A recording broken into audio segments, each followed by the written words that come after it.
বলা যায় যে একটা বিড়ম্বনার শিকার হচ্ছে আমরা সাধারণ পাবলিক যারা এরা এতটাই ভোগান্বিত যে আমরা সব কিছু নেওয়ার পরে আমার ট্যাঙ্কিতে বলা হলো যে 2 লিটারের তেলের কম হলে বের হইতে হবে।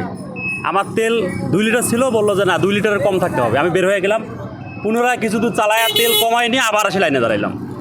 বুঝছো, আমার প্রাইভেট কার আছে, প্রাইভেট কার নিয়ে আসলাম না, যে সেটারও আমার মনে করেন পর্যাপ্ত পরিমাণ পাই না। দিলে দেবে 1000, আমি কত দূর ঘুরবো। মূলত আপনার দেই মানে আপনি যে কী করেন?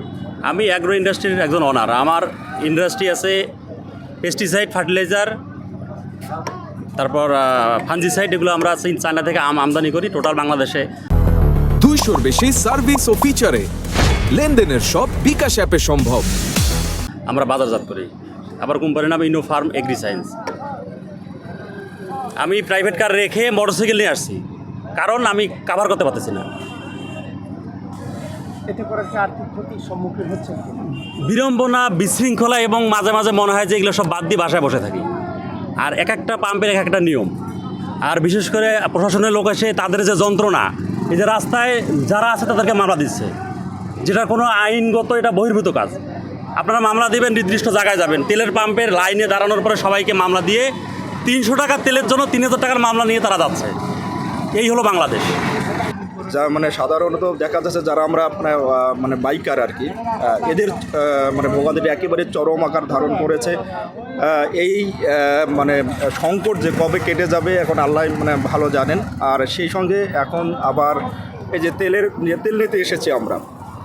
দেখুন, গাড়ি ক্রয় করার সময় আমার রেজিস্ট্রেশনের প্রয়োজন নেই, আমার ড্রাইভিংয়ের প্রয়োজন নেই, আমার ট্যাক্স টোকেনের প্রয়োজন নেই। আমি এখন তেল নিতে যাচ্ছি, এখন এই সময় মনে করেন আমাকে এই কায়দার মধ্যে ফেলাই দিয়ে এখন মনে করেন অনেককেই মনে করেন অনেক দেখেন গত রাত থেকে 2টা থেকে যারা সিরিয়ালে ছিলেন এই কর্মকাণ্ডের জন্য এখন তাদেরকে আর তেল দেওয়া হচ্ছে না।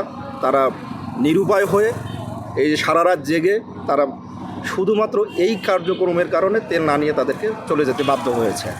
যাই হোক, তারপরেও আশার আলো যতটুকু যে হ্যাঁ, যাদের গাড়ির বৈধ কাগজপত্রগুলো রয়েছে তারা এখন মানে স্বল্প পরিসরে হলেও পাচ্ছে।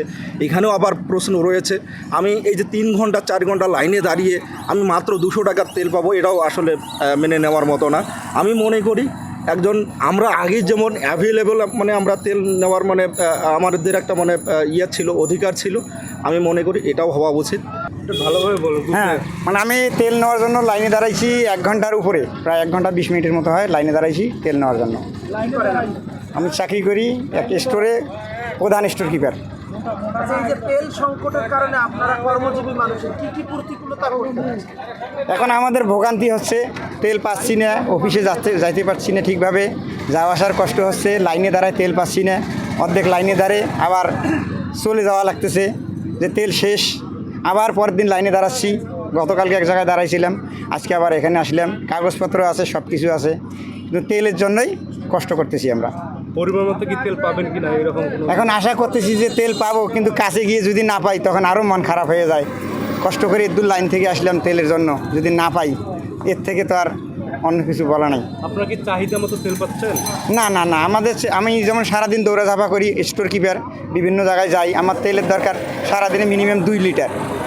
এখন তেল খালি হয়ে তেল আসতে দিয়ে 200 টাকার দেয়, 300 টাকার দেয়, অনেক সময় কষ্ট হয়ে যায়, মানে অনেক সময় রাস্তাও বন্ধ হয়ে যায়, তেল নেই। ধন্যবাদ আপনাকে। আপনারা যেমন প্রতিটি ফিলিং স্টেশনে যে যখন তেল বিতরণ করা হচ্ছে আপনারা দেখছেন যে বিশেষ করে মোটর সাইকেলের একটা দীর্ঘ লাইন। মোটরসাইকেলগুলো চলে পেট্রোল দিয়ে, বিশেষ করে পেট্রোলের চাহিদাটা অনেক বেশি। আমরা কিন্তু প্রশাসন এবং পুলিশ দিয়ে আমরা কিন্তু পরিস্থিতি কন্ট্রোল করার চেষ্টা করছি, এবং যাদের হেলমেট নেই, ড্রাইভিং লাইসেন্স নেই এবং গাড়ির বৈধ কাগজ নেই তাদেরকে আমরা তেল না নেওয়ার জন্য উৎসাহিত করছি, এবং পেট্রোল পাম্পগুলোকে সেইভাবে নির্দেশনা দেওয়া আছে। এবং এই সঙ্গে এটাও নিশ্চিত করার চেষ্টা করছি যে সরকার নির্ধারিত যে তেল বিতরণের সীমা, অর্থাৎ মোটরসাইকেলগুলো প্রতিদিন 2 লিটার করে তেল পাবে, সেটা নিশ্চিত করার চেষ্টা করছি। এখন এই নিশ্চিত করতে চেয়ে আমাদের আইনশৃঙ্খলা বাহিনী সহ আমাদের এক্সিকিউটিভ ম্যাজিস্ট্রেট, আমি এখানে প্রতিনিয়ত আমরা বিভিন্ন ফিলিং স্টেশনের তদারকি কার্যক্রম পরিচালনা করছি। তদারকি কার্যক্রম পরিচালনা করতে চেয়ে যেখানে আমরা ইরেগুলারিটি পাচ্ছি সেখানে আমরা মোবাইল কোর্টের মাধ্যমে মামলা দিচ্ছি। এখন পর্যন্ত আমাদের পীরগাছা উপজেলায় প্রায় 20টি মামলা হয়েছে, বিশেষ করে ড্রাইভিং লাইসেন্স, হেলমেট এবং গাড়ির বৈধ কাগজ না থাকার কারণে। এখন আমরা একটি ফিলিং স্টেশনে আছি আজকে, এখানেও মোট 4টি মামলা হয়েছে, তার মধ্যে 2টি গাড়ির বৈধ কাগজ না থাকার কারণে এবং 2টি ড্রাইভিং লাইসেন্স না থাকার কারণে হয়েছে। এই কার্যক্রম আর কতদিন চলবে? আসলে এটা তো এখন বলা মুশকিল, কারণ পরিস্থিতি যতদিন এরকম বিদ্যমান থাকবে আমাদের কার্যক্রম ততদিন চলবে। বিশেষ করে সরকার যেভাবে আমাদেরকে নির্দেশনা দেয়, সরকারের নির্দেশনা অনুযায়ী আমরা কার্যক্রম পরিচালনা করছি এবং সরকার না বলা পর্যন্ত আমাদের এই কার্যক্রম চলবে।